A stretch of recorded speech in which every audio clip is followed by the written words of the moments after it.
Hey guys, welcome to Bobcat Sports Talk. I'm Jessica Carter here with Jay Riley and Trey Howard. So today is Casual Friday, as you can see. The weekend's coming up, and it's the week after spring break. I think we were all a little mourning about having to go back to class. But anyways, I want to give a big congratulations to Jones basketball team. They're in the Final Four.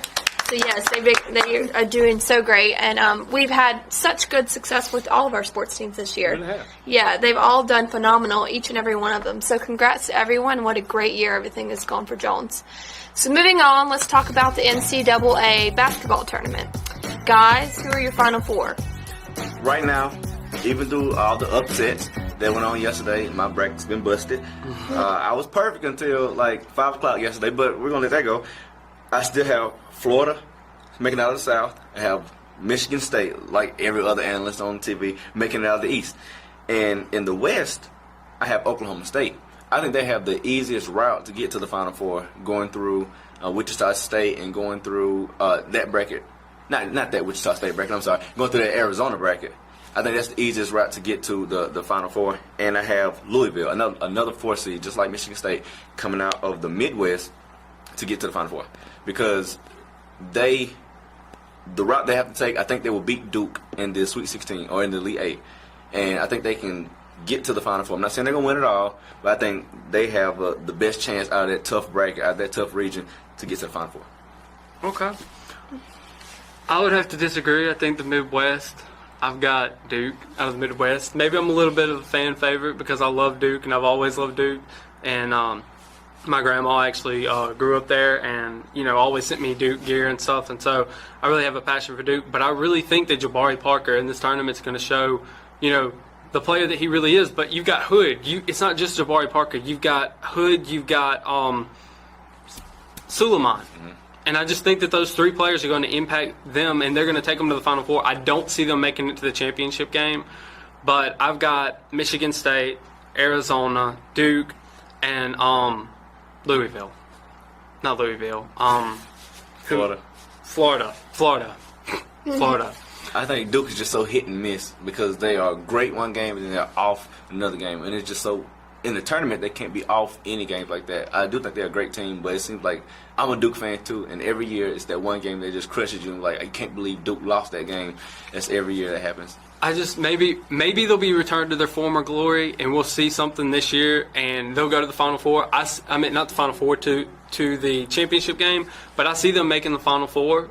I think it's just a hope or a prayer, but I see them making the Final Four. We'll see. We will.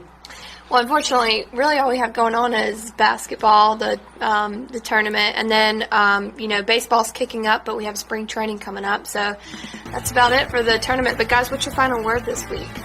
I want to talk about the assets that the Saints, the Broncos, and a bunch of different teams have picked up, and I'm sure Trey wants to talk about it too.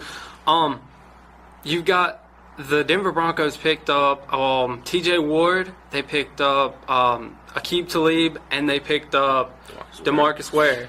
And they have this amazing defensive, front that they've started building up through free agency, and I don't know what that's going to do. I don't know if it's going to impact the game because I think that DeMarcus Ware is a little bit old, and I'm worried about his age, and I'm worried about Aqib Talib because even though he's aggressive, he sometimes doesn't play. And then, T.J. Ward, I really have a lot of faith in him. He's probably my favorite pick that they've gotten so far because he's not too old, So I'd like to see where they go. The New Orleans Saints picked up Jarius Byrd, and they picked up – who else did they pick up? They picked up another player.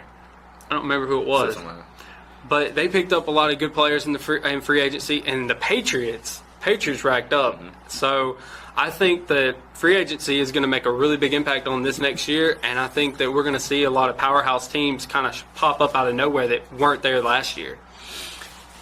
I think before I say this, the Broncos are still the team to beat because they were the AFC champions, but the Patriots are coming. Man, Seattle.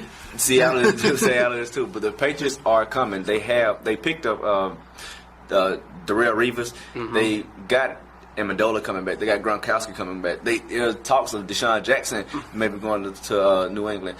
This team, if they can get all those assets, the Broncos are going to be in trouble I still think they're the team to beat, and I think they did some smart moves by shoring up their defense because even though they lost Eric Decker off that offense, but I think Peyton Manning makes his receivers more than his receivers make him. So that offense is still going to be good, but their defense, shoring up their defense with DeMarcus Ware, he may have lost stuff, but he's still a great defensive end, I think. Aqib Talib is a shutdown corner when he's healthy. If he can stay healthy, he's going to help that Broncos defense, and TJ Ward the same way. If he's healthy, he's going to help out that defense. I love what the Broncos have done. I love the AFC period has done. The NFC has made some moves, but not like a splash like the Broncos and Patriots. I think we're going to see that matchup again in the playoffs when it comes, I don't know, that time. Well, throw one final one in. Seattle picked up Jared Allen, and I don't know if he's still the supreme player that he was, but if he is, dude, man, Seattle may just be going back again because they're still stacked. They're the team to beat anyway. They're still stacked. Everybody's chasing Seattle, and they're getting better. So it's gonna be a fun one. We're gonna see. Guess we will. And once again, as we wrap it up, congrats to Jones County Junior College and all their sports team. What a success we've had this year. I can't wait to see with the new people that we're bringing on with our signees for next year in our sports. Can't wait to watch them with even more success. And a lot of I was looking at it the other day. A lot of our athletes for this year are freshmen, so that's going to bring us back even stronger next year. So hopefully we'll be unstoppable. But that wraps everything we're going to talk about this week. Thank you again for joining us today on Bobcat Sports Talk. I'm Jessica Carter here with Jay Riley and Trey Howard. Go Bobcat. Have a good weekend.